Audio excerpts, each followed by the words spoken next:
শিক্ষা ও স্বাস্থ্য একসাথে চলে। স্কুলগামী বাচ্চাদের মানসিক ও শারীরিক বিকাশে সুষম খাদ্যাভ্যাস অপরিহার্য।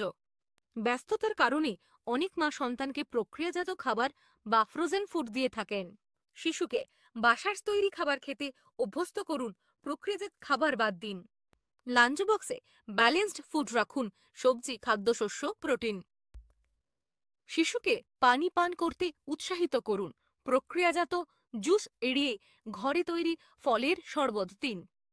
একটি প্লেটকে 4 ভাগে ভাগ করে অর্ধেক ফল ও সবজি, 1/4 শস্য ও প্রোটিন রাখুন। প্রতিদিন অন্তত 1 ঘন্টা শারীরিক পরিশ্রম করুন, মাঠে বা পার্কে খেলাধুলা করুন। রান্না করার সময় শিশুকে সাহায্য করতে উৎসাহিত করুন, তার বয়সের উপযুক্ত কাজ।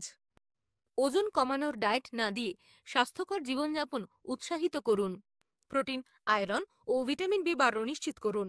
খাওয়ার সময় আনন্দদায়ক করুন, শিশুর পছন্দ বুঝে খাবার দিন।